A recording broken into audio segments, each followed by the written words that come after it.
Hi everyone, thanks for joining us. We're gonna pick back up here with a academic program overview. This is a chance that I'm gonna be covering a pretty wide array of programs and information. So one of the best ways to interact and make sure I cover what you're interested in would be to text in a question or a comment to the number behind me. Hopefully you can read that, but I'm gonna read it to you in case you can't. It is 626-344-8205. So please feel free to use that number, excuse me, at any point while I'm talking, and we'll try to address questions as they come up. But again, thanks for joining with us. Thanks for hanging with us today throughout the day as we've jumped from different locations here on campus, but possibly you've been in the same location the whole time. Whatever the case may be, we're glad you're tuning in and hopefully can address some of the questions you might have and help you see yourself as a student at Fuller. So with that, I'll start our overview process. And like I said, at any point, please feel free to text that number with questions, and I'll be able to get to them as they come in. So as you probably already know, especially as if you joined us for our Fuller Classroom earlier this morning, Fuller is made up of 3 different schools. Our original school, or the seminary portion originally, was just the School of Theology. So that offers both master's level and doctoral level programs in the field of theology. It has traditionally been the school through which students will obtain degrees and study in if they want to go into ministry, specifically like in a church setting or even a nonprofit or parachurch. But the purpose of those programs is to prepare people for specific ministry work. The School of Intercultural Studies and the School of Psychology were both joined Fuller, started in 1965, so have been around for a little over 50 years. We just had the 50th in 2015. And so both of those schools were added to expand the reach of the seminary, expand the types of courses and the types of careers that we would prepare students for. So we'll get into each one of those, but that's essentially the overall organization of the school. So I'm assuming, and I know that there are those of you who are interested in each. So I'm going to do an overview of each school and kind of give you briefly some information about the programs, and then we'll go from there. So starting with the School of Theology, we have our most popular program, the program that's been around the longest as well, and that's our Master of Divinity, or MDiv for short. We like to say that this is a comprehensive theology program. So it's the most common for students who want to go into pastoral ministry. It is often the program that is required by many ordination boards, many denominations and churches, if you are wanting to become ordained. So if that is somewhere on your list of priorities and interests, even if you're thinking that you might want to get ordained down the road, even if it's not immediate, we'd suggest the MDiv is a pretty solid choice for you. It's actually the program I did, and really sets you up for a variety of different ministry roles and occupations, and again, especially if you want to get ordained. It's also the degree that best prepares you for chaplaincy. If you want to be licensed as a chaplain, most licensing boards require 108 quarter units. So that MDiv, which is 120 quarter units, is the only one of our theology master's degrees that will be able to meet that academic requirement. So that is the MDiv. So it takes a little under 3 years to complete if you're going full-time. But as you may have heard actually recently, we've been approved to offer that fully online as well. And especially those of you streaming might be interested in that facet. So we're going to cover online programs as a part of this as well. But the MDiv is now available to do fully online, along with the next 2 programs we're going to be talking about, the MAT, that's the MA in Theology, and the MA in Theology and Ministry, the MATM.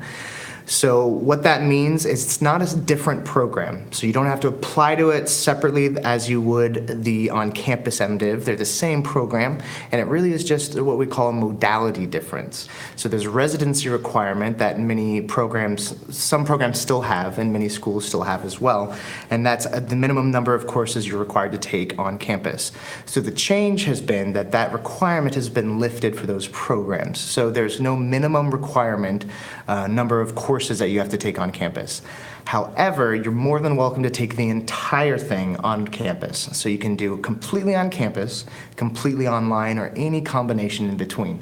So I want to make sure that's clear. If you have any questions about that, go ahead and text them in.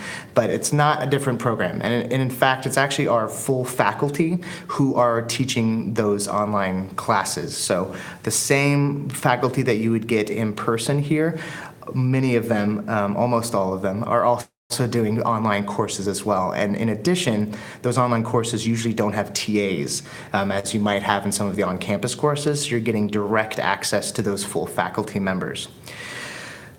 So the MAT we'll go to next is the MA in Theology. So the MDiv, right, is the most comprehensive. The MAT, the MA in Theology, and the MATM are sort of the complementary programs to that MDiv. Each of them is a little shorter than the MDiv, so you can complete them in less than 2 years if done full-time, or you can take a little longer if you'd like. Many students go at a part-time pace, especially if you're studying online.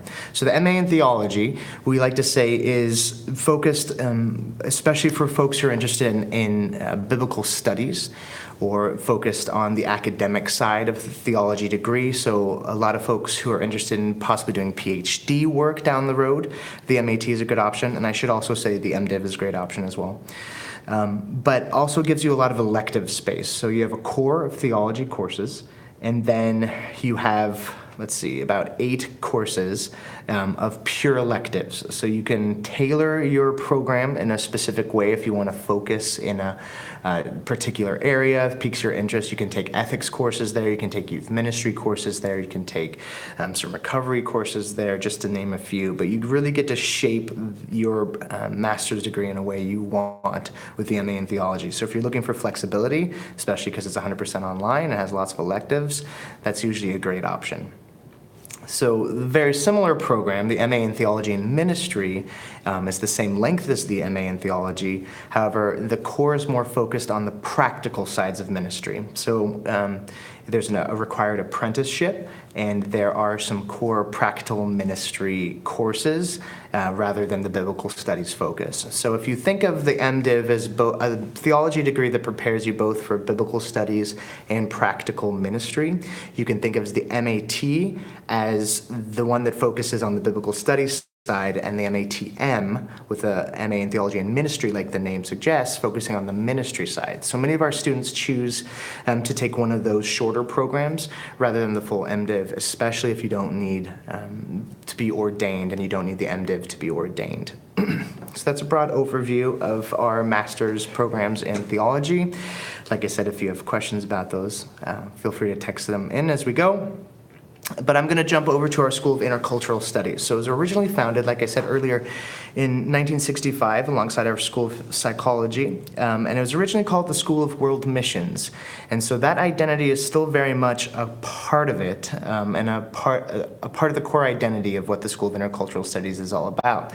So traditionally it has been a school that trains missionaries, and the broad sense of that term. So whether you're called to do ministry overseas or right in the backyard of where you grew up, we have many students who take that to be able to be trained to go into inner cities, go into different parts of their community where they might experience a different culture, but is a really broad training opportunity in the way it prepares you for intercultural studies and ministry. So the programs in that school, the primary program is the MA in Intercultural Studies, or MAICS.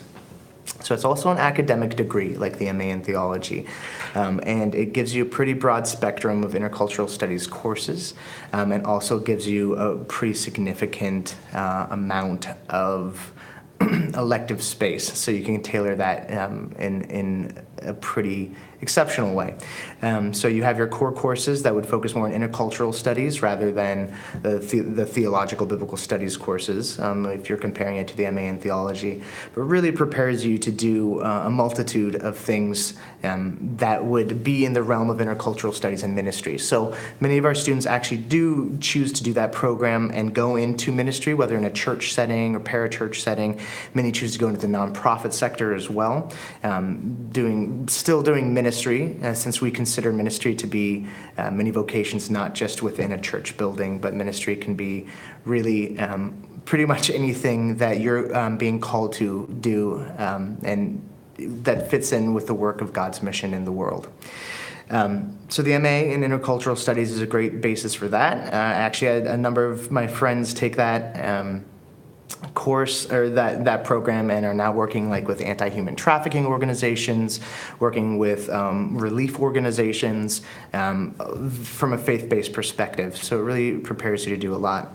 We also have the MA in Global Leadership. So that one's a very special program. You do have to be in a form of ministry leadership to qualify, and it's one of our cohort programs. And what that means is you would go through the program with the same group or cohort, and you get to experience that program as well as each other's lives and ministries, and experience that together along the way and process that together. It also has 2 required visits to a campus, which are just really exceptional times for that cohort and people to experience life together, to learn from one another. I actually had the pleasure of having lunch with one of our MAGL cohorts recently, and just to hear their stories from literally all over the world, and from literally different generations, different walks of life, from the for-profit sector, the nonprofit sector, the arts communities, and traditional ministry. And all of that blends together as that cohort format really lets you learn from each other. So that one is primarily online and then has those 2 on-campus sessions that would be a part of it. And that can prepare you to do a host of things as well, especially interculturally, if that's where your passions are, if that's where you're being called to work and do ministry. So those are the master's degrees in both School of Theology and School of Intercultural Studies. The final master's degree that Fuller offers for our English programs is our School of Psychology's Masters of Science in Marital and Family Therapy. So that is a 2-year program if done here in residence in Pasadena.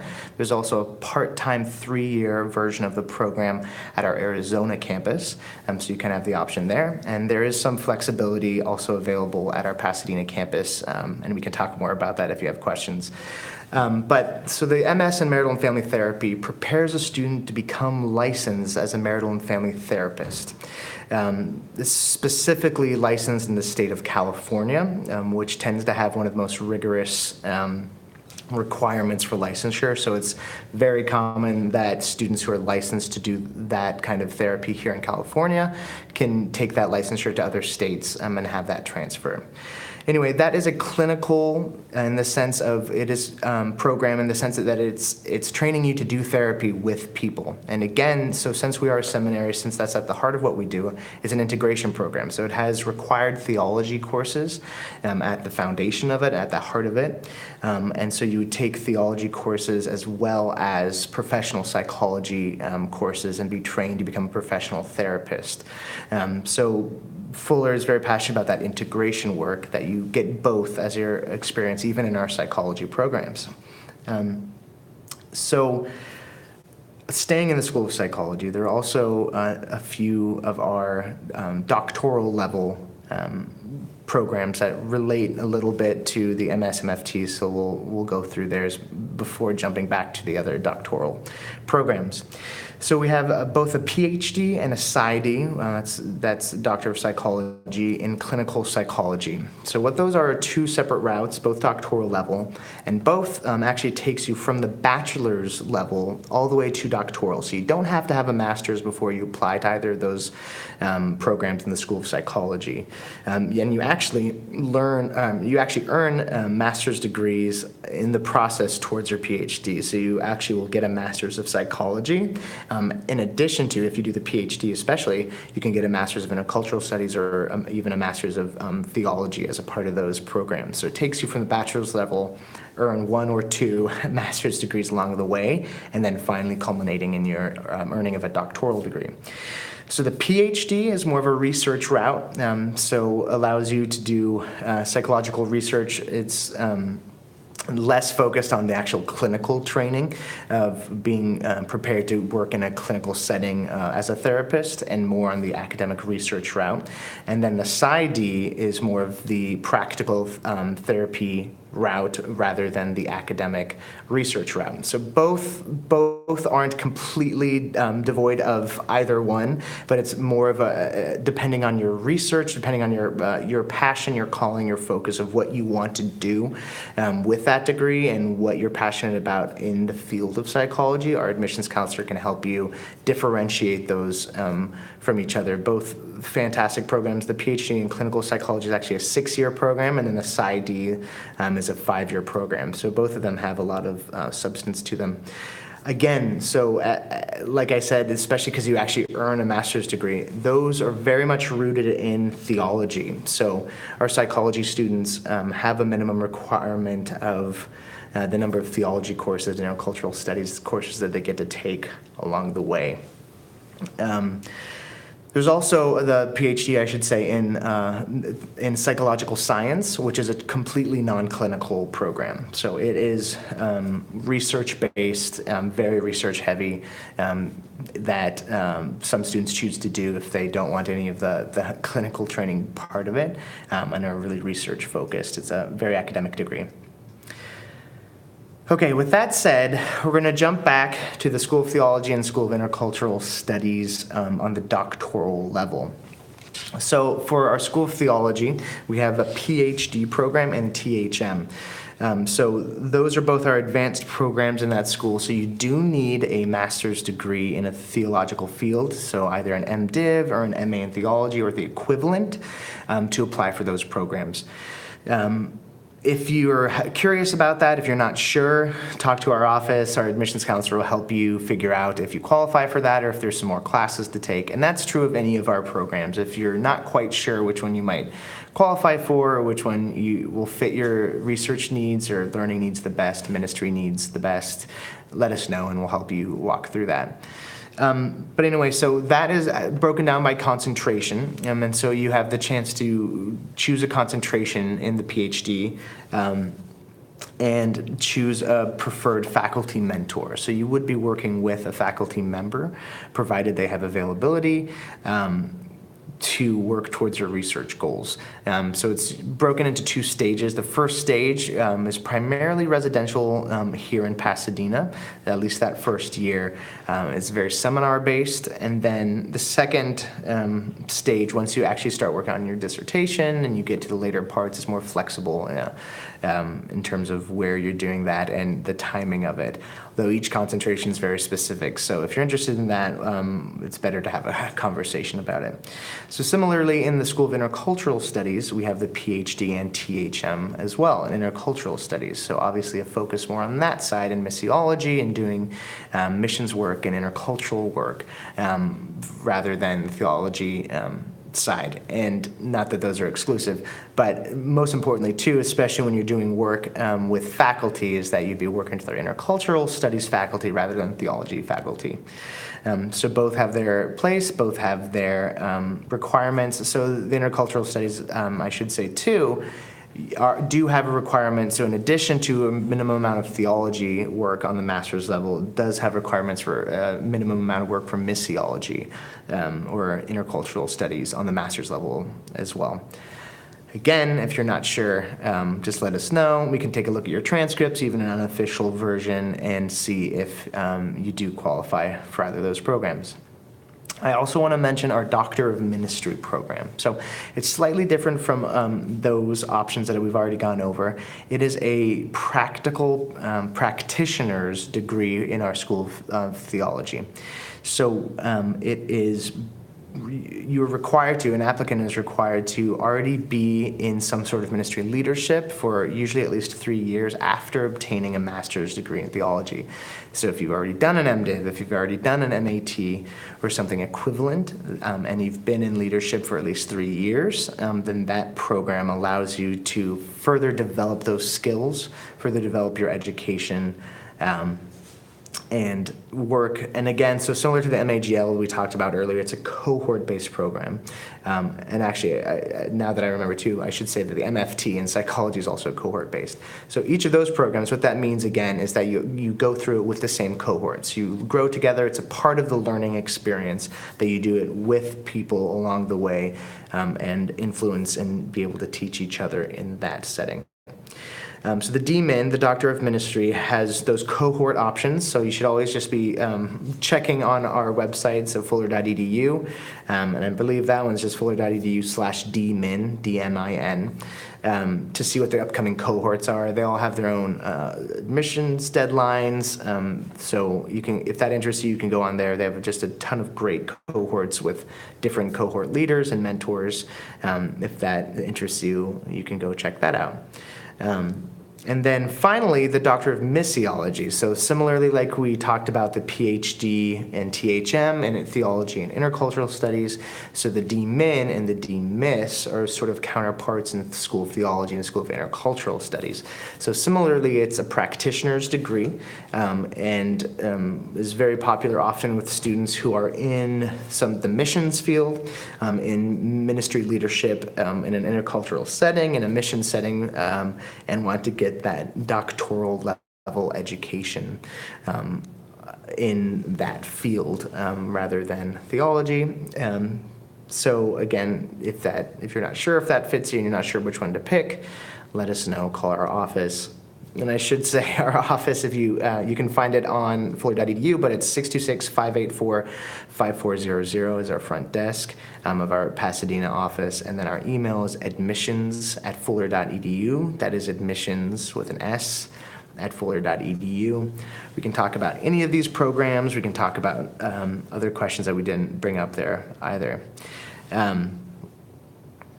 I thought it might be helpful to overview just basically the admissions process. I know that's a common question that we get a lot. So the application requirements for each of those programs I just listed can vary a little bit. So we'll try to give you the most helpful information. Unless you have specific ones you want me to talk about, you can feel free to send that in, and we'll try to get to that. The basic requirements for the majority of our master's degrees, so again, that's going to be our MDiv, our MAT, MATM, and our MA in Intercultural Studies, is an accredited bachelor's degree with at least a 2.7 GPA. So that's sort of the base requirement, with an asterisk next to it. So if you don't have an accredited bachelor's degree, we do also offer what we call a special student route, and that is intended for folks who do have significant ministry experience despite not having an accredited bachelor's degree. So if you have at least 12 years of work experience post-high school, and within that or in addition to that, you have some ministry experience, and we usually say 3 years in full-time ministry or 5 years in part-time ministry, and we can help you figure out if you qualify for that. So you need that as a base requirement for special student, again.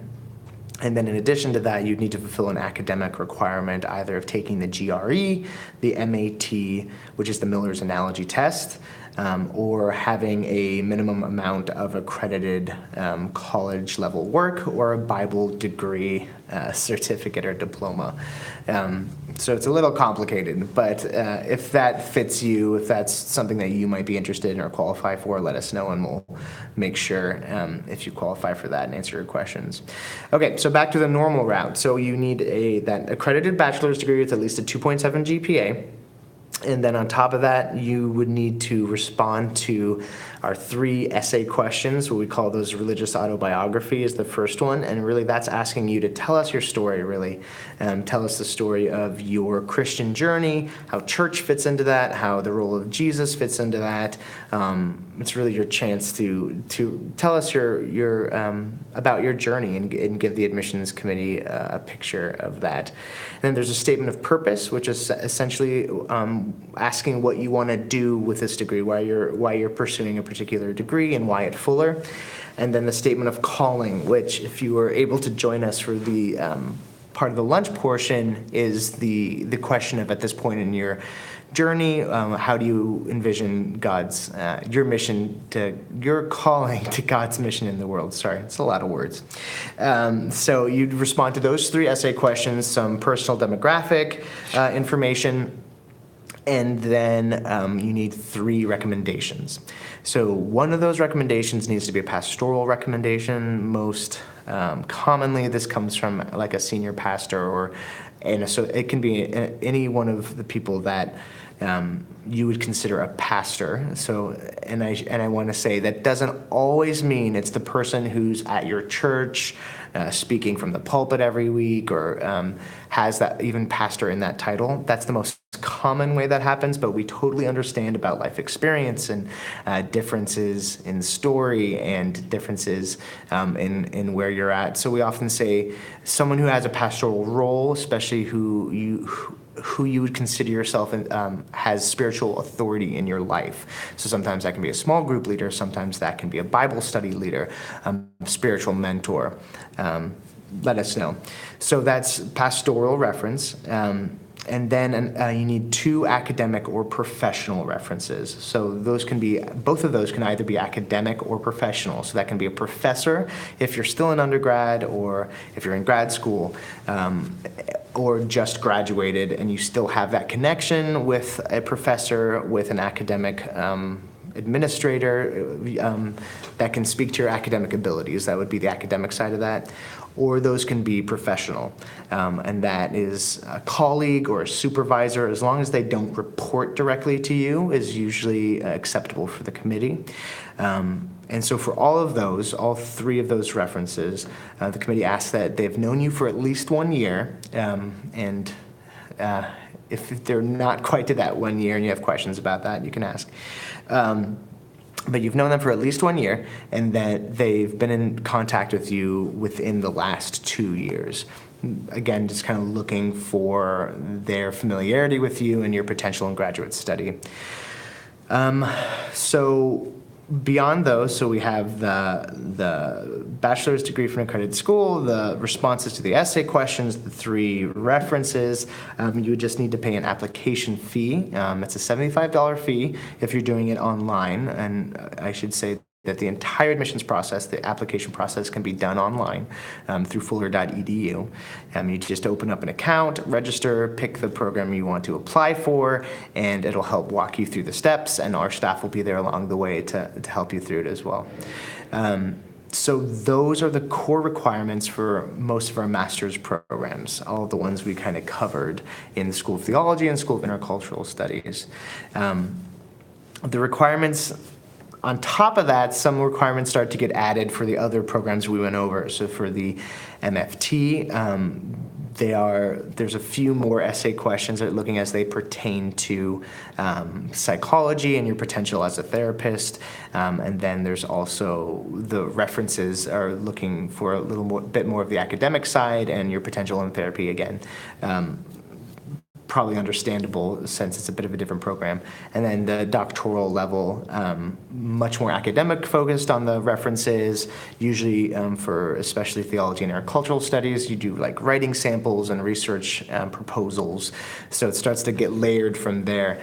And if you're interested in any of that, it's all on our website, fuller.edu. So we have a question here that I'm gonna turn to. And it says, could ministry experience reduce the length of the master's program. So technically, no, probably in the way that it's meant, and let me caveat that a little bit. So technically, there might be an opportunity, depending on the ministry experience and depending on what kind of knowledge comes along with that. There might be an opportunity to test out of some classes. They're actually in the process of developing not only placement, but actually full tests to allow you to test out and get credit for some of those base courses. So in that way, there's a potential for that to decrease the overall amount of time. In addition, depending on the program, the apprenticeship portion, if you have significant amount of ministry experience, there's usually some sort of negotiation or a waiver, depending on your very particular circumstances, that might be able to reduce the length of that apprenticeship. So in that way too, there's a potential for decreasing the overall time. But again, it's not sort of a formal from the front end process of if you have X number of years in ministry, we can reduce the number of years of your program, if that makes sense. And you're welcome to follow up with further questions if that didn't fully answer your question. Okay, there's another question here. It says, how does the online study option facilitate community among students? Also, is there digital access to the Fuller Library? Great question, and sorry I didn't cover that without you needing to ask. So online study, I should say we have an entire department that is now dedicated to the online student experience. And so that's both from a student side and a faculty side. So they work very closely with our faculty, especially those who are really not familiar with the online world. They've been just working tirelessly with them, getting them up to speed, helping them translate all the good, just fantastic content that they have been doing for so long in an on-campus, in-person setting, and trying to translate that into an online setting. So what it looks like on a practical level is you'd use the module Canvas. It's an online learning module that actually most of the classes, even if you're not online, would use. But the professor usually at the beginning of the week will send out either a video message or make contact with the student in a variety of different formats, kind of going over the week's work, distributing some work for that week, some questions to ponder, and then it's just filled with, the whole week is filled with interaction between students and between the faculty. So students get to know each other really well. Usually most online classes actually start with people introducing themselves, what they're doing, what their life's like, what their family's like, what kind of ministry they're doing, if they're doing ministry, what they want to go into, where they live in the world.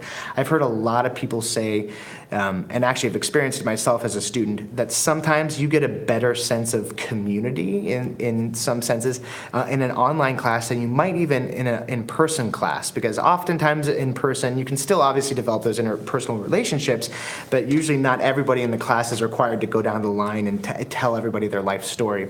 So we've actually seen really deep and great communal bonds form in online classes because of that sort of electronic intimacy, as it were.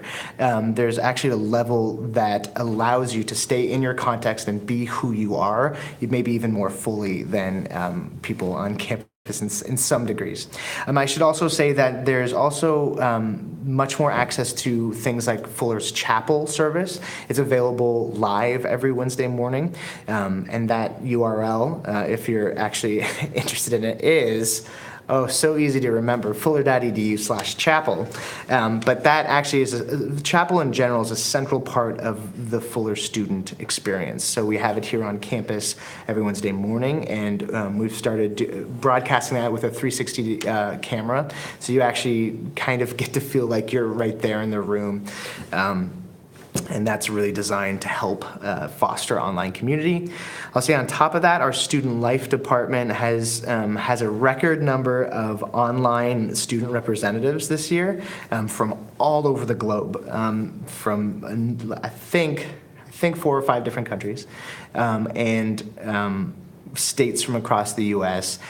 who have been tasked with and who volunteered and are willing to serve in the capacity of being the voice for online students and helping build that community together. So we're actually really excited about the future of online classes and online community, and are, I feel, every quarter learning more and new ways to make that a better experience. But so far, I've continued to hear just really great reviews and things going on in those online classes, and hopefully those kinds of stories will continue. The second part here, also, is there digital access to the Fuller Library? Yes. So for actually a number of years now, the Fuller Library continues to build its eReserve category, its eReserve database, and more and more faculty are being able to engage with electronic resources, whether that be an electronic section of a book made available through that, like I mentioned earlier, that Canvas shell. And then, so whether it be a chapter or even full books oftentimes, especially as we continue to develop online classes and programs, the availability of electronic resources is growing every year. So yes, there's a lot of digital access to resources in the Fuller Library. Obviously, it depends on the specific resource. There's some stuff that's not on there that might be available in person, but generally speaking, I know that's something they've really tried to do and continue to add to. Okay, there's a question here about a non-finished bachelor's degree and asking if they need to finish the bachelor's degree first or could finish simultaneously. So it would need to be finished first, technically speaking. So if it's from an accredited school and you've started a bachelor's program, it's just not finished, the committee would almost certainly recommend that you finish the bachelor's degree before going onto the master's level, just because that's a base requirement. I will say if it is not from an accredited school and you might qualify in that special student route that I mentioned earlier with a large amount of ministry experience, and it's not accredited anyway, there might be a potential of just applying through the special student route if you meet those other requirements. So I would say in general, it's always a stronger case to finish that bachelor's degree rather than stop at midway. I know the committee often recommends doing that. So, and there's not really a way to finish it simultaneously since it's one of the base requirements for applying for our master's programs. Okay, let's see. I think I've gotten to most of these questions. I can talk a little bit more though. And again, if you can't read it and you're wanting to text in, it's 626-344-8205. Feel free to send them in. We have a couple minutes left. I should talk about financial aid, I think, because I'm sure that's something you guys are pretty interested about. So financial aid in general, we have a number of different scholarships that span a pretty wide range of financial aid. So we'll just focus, first of all, with incoming students and then talk a little bit about returning students too. So incoming student, you are automatically considered for our merit-based scholarships. And what that means is as an applicant, when you're being considered for admission, you're initially considered for merit scholarships, and then a scholarship committee would award eligible and recipients at usually within a few weeks after admission, although I'll caveat that and come back to that at the end. But essentially saying if you want to be considered for the merit scholarships, which include 25% scholarships, 50% scholarships, 75% scholarships, and even a few 100% scholarships, you don't have to do a separate application other than your admissions application. So because of that, if that is something you want to be considered for, you should treat your application like an application for scholarship too. So that's the committee's chance to get a picture of you. So whether that be references, essays, ministry experience, work experience, stuff like that. Make sure it's a complete picture of who you are. So in addition to that, if you're interested in need-based aid, that's scholarships, and then in addition, federal loans if you're a U.S. citizen, you would need to fill out a fuller financial aid application. So that is a separate application process. Most students, as incoming students, we recommend doing that if you're looking for aid, and that'll make you be able to be considered for a need-based institutional aid. That's the Charles E. Fuller Scholarship is the most common one of those, and usually covers an average of 15% of tuition. And then there are loans as well that our financial aid office will work with you to see what you're eligible for and what you can take out. As well, there's federal work study eligibility. So if you're eligible for that, our financial aid office will help frame how much of that might be eligible if you're able to get a work study job at Fuller. So that's what it looks like as a new student. Again, so merit scholarships, you don't need to do a separate application for, but just part of the admissions decision. And then need-based scholarships, you do have to, as well as loans, do the fuller financial aid application, as well as if you're a U.S. citizen, the FAFSA, that will be required too. Again, all of that in our on our website. Let's see. Oh, there is a note here. Financial aid. So back to the earlier question of the person who asked if you could be enrolled simultaneously for bachelor and graduate. There is, on the technical side for financial aid, you're technically not eligible for graduate-based aid if you're still enrolled in a bachelor's degree. So that's something else to consider too. Obviously, that would be only if you were able to gain admission first, then you might have some financial aid issues on that as well. Okay, so there's a question here. It says, at some point in the near future, will any of the psychology programs offer more online options in terms of more online course or more hybrid courses? It's a great question, one that I don't have a definitive answer for. I would say, in general, my answer when people ask that has been probably at some point. I don't know when that point might be. It could be not necessarily in the near future. I know that's something that's being discussed, and obviously as we've talked here, Fuller is very much looking into what it means to serve our online students and what it means to be a graduate school and a seminary in an increasingly online world. So whether that means some of the psychology courses, at least more of them, there's already a very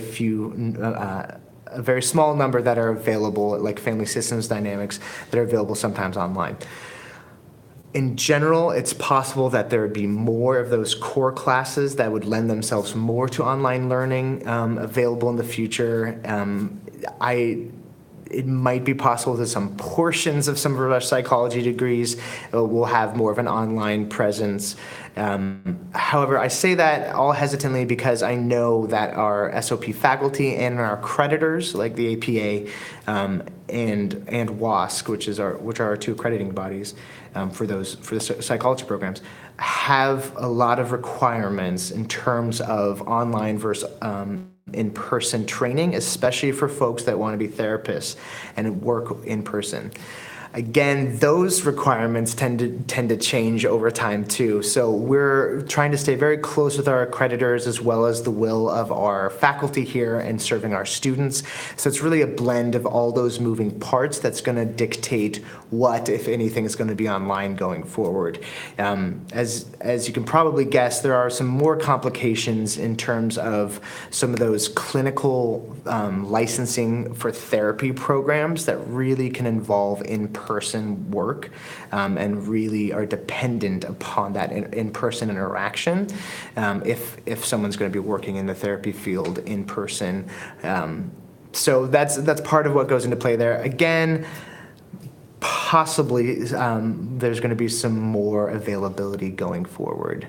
But Nothing's set, no promises, and not a timeline for that, unfortunately. But if that's something you're interested in, you're welcome to keep checking in, seeing if that's changed, and I'm sure we'll be able to, we'll make an announcement if something significant changes there. So follow along on Fuller for more information.